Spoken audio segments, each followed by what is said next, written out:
Happy Sunday sa atin mga kapinagpala. Samahan niyo ako magbasa ng Bible ngayon in James chapter 5 verse 7 to 12. In verse 7, patience in suffering. Be patient therefore, brothers, until the coming of the Lord. See how the farmer waits for the precious fruit of the earth, being patient about it, until it receives the early and the late rains. You also be patient. Establish your hearts, for the coming of the Lord is at hand.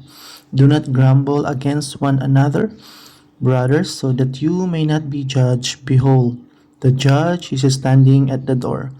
As an example of suffering and patience, brothers, take the prophets who spoke in the name of the Lord. Behold, we consider those blessed who remain steadfast. You have heard of the steadfastness of Job, and you have seen the purpose of the Lord, how the Lord is compassionate and merciful.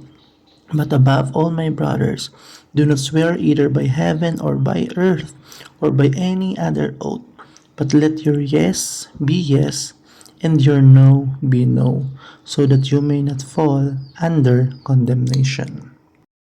Mga kapinagpala, three things ang tinuturo sa atin dito. Una is yung maging pasensyoso tayo sa mga suffering na nare-receive natin or na-experience natin into this world.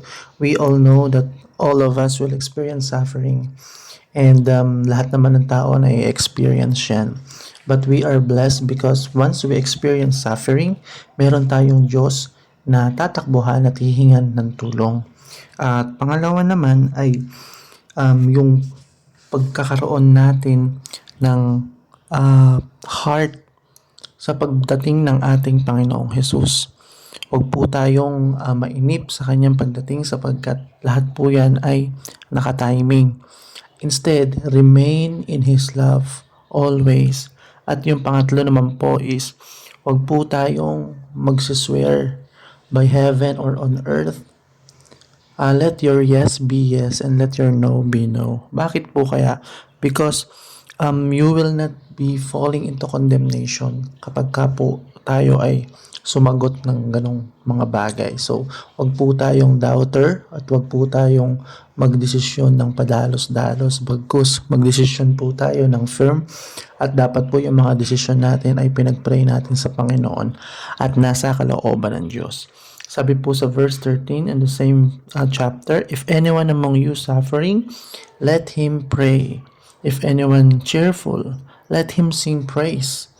If anyone among you sick, let him call for the elders of the church, and let them pray over him, anointing him with oil in the name of the Lord. And the prayer of the righteous will save and raise him.